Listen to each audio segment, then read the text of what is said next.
बड'लेण्ड रादाबनि 5थि गायसनथाइ सानाव लैहोर लैहोर बाहागो लानो थाखाय खावलायहरदों।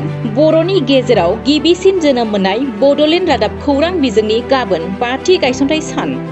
बे गायसनथाइ सानखौ गाबोन 10 सेप्तेम्बराव गोदानै दाजानाय तामुलपुर जिल्लानि तामुलपुर सदर मथंगापुरिनि गंसे न'ब्लङाव सानसेनि हाबाफारिजों गाजा गोमजायै खुंफुंनो थांखि लादों। सानसेनि मेहेरगोनां हाबाफारियाव तामुलपुर आरो गुबुन गुबुन जिल्लानि मेलेमजिबि सानथौगिरि आरो गासै खौरांगिरिफोरखौ लैहोर लैहोर बाहागो लानो थाखाय बड'लेण्ड रादाबनिफ्राय खावलायहरदों। मोननि चेनेलनि गेजेरजों आं बेखौनो मिथिहोनो लुबैदों, जोंहा बड'लेण्ड रादाब जा चेनेल नोंथांमोना मिथिखागौ जे बे बड'लेण्ड रादाब चेनेला फैयै फैयै जोंहा 5 बोसोराव आगान होबाय।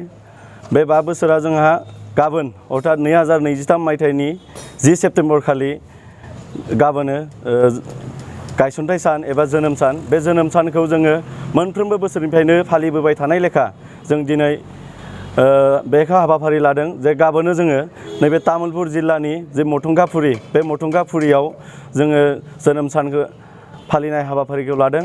दा बेवहाय आङो गासै रायजो राजा आरो गुबुन चेनेलफोरनि बिगोमा एबा मावथि आरो रिपर्टार गासैखौबो आङो नोंथांमोननि चेनेलनि गेजेरजों आं बेखौनो फोरमायनो लुबैदों बा आं खावलायनो लुबैयो, जोंनि बड'लेण्ड रादाबनि जे गायसनथाइ सान गाबोनो नोंथांमोनखौ जेबो राजखान्थि, रांखान्थि, धोरोम, राव, हारिमु जेबो फारागथि सानालासिनो जोंनि मोनफ्रोमबो हाबाफारियाव नुजाथिफैनानै एबा बाहागो लाफैनानै जोंनि बे हाबाफारिखौ मोजाङै जाफुंसार होफैगोन आं बेखौ मिजिंथिदों। जे ओमफ्राय जों जेराव लादों बेनि एड्रेसखौ आं नोंथांमोननि गेजेराव फोरमायनो लुबैदों जे बेयो बाक्सा जिल्लानि जि बोखावजायै बाक्सा जिल्ला, बेयो गोदानै जोंहा तामुलपुर जिल्ला जाबाय। बे तामुलपुर जिल्लानि जि मथंगापुरि बे मथंगापुरिनि बेवहाय मथंगापुरि न'ब्लां दङ, बे न'ब्लाङावनो जागोन। बेयो ओरै खाथिसिन होनना बुङोब्ला तामुलपुर पार्क आरो तामुलपुर बाजार, बिथिं ओरै सानजा फारसेनिफ्राय फैयोब्ला नाग्रुजिलि बारबोनानै आरो बिथिं खोला फारसेनिफ्राय फैयोब्ला रङियाथिं ओरै फैनानै आरो साहाथिं फैयोब्ला ओरै कुमरेघाटा बारबोनानै बेवहायनो बे तामुलपुर मथंगापुरियाव मोनसे तिनालि सक दङ, बे मथंगा सक होननानै बुङो। दा बेवहायनो जोंनि बे हाबाफारिया जालांगोन। आङो जोबथारनायाव बेखौनो लुबैदों जे रावबो जेबो फारागथि सानालासिनो, मोनसा मोनसि सानालासिनो जोंनि मोनफ्रोमबो हाबाफारियाव बयखौबो बाहागो लाफैनो थाखाय आं गुरै खावलायहरबाय। गाबोननि जे हाबाफारि बेवहाय जोङो माखासे आलासिफोर लिंनानै लाबोदों। बे आलासिफोरखौ नोंथांमोननि गेजेराव आङो फोरमायनो थाखाय आखायाव लादों। जोंहा गाहाय आलासि चिफ गेस्ट बिथां जोंनि आसामनि minister Urkhao Gwra Brahma, minister of handloom textile, आरो जोंहा दङ एपइन्टमेन्ट स्पिकाराव दङ दुलाराय बर' फरायसा आफादनि आफादगिरि दिपेन बर' सार, आरो लोगोसेनो दङ नरेश कलिता, बिथाङा नियमा बार्तानि एडिटर, आरो लोगोसेनो दंबोयो जोंनि गेजेराव गोबां आलासि। बिथाङानो जाबाय बर' थुनलाइ आफादनि नेहाथारि डक्टर प्रणब ज्योति नार्जारि आरो पारुल भरालि बर', आरो दंबोयो जोंनि गेजेराव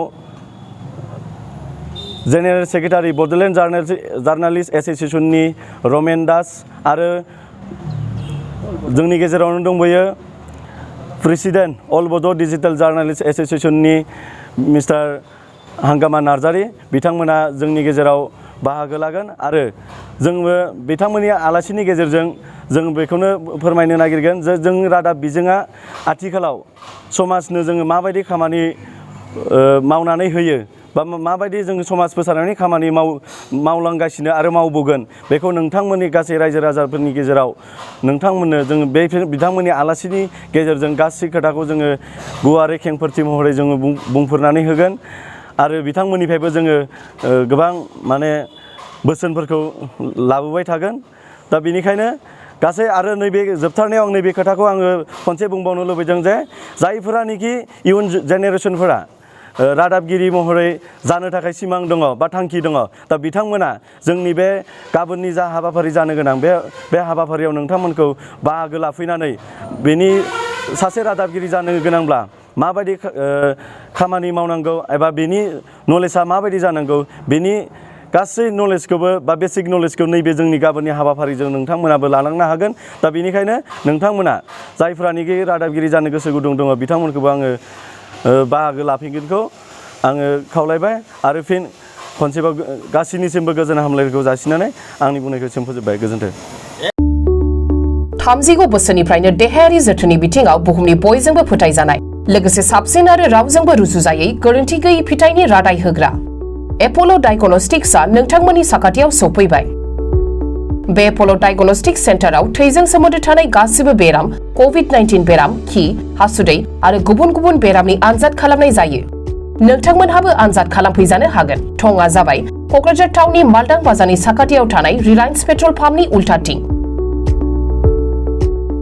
रोखायै मिथिनो थाखाय नोंथांमोनहा 60015-17103 नाम्बाराव सुलु लानो हागोन। एप'ल' डायग्नोस्टिक्स सेन्टार क'क्राझार।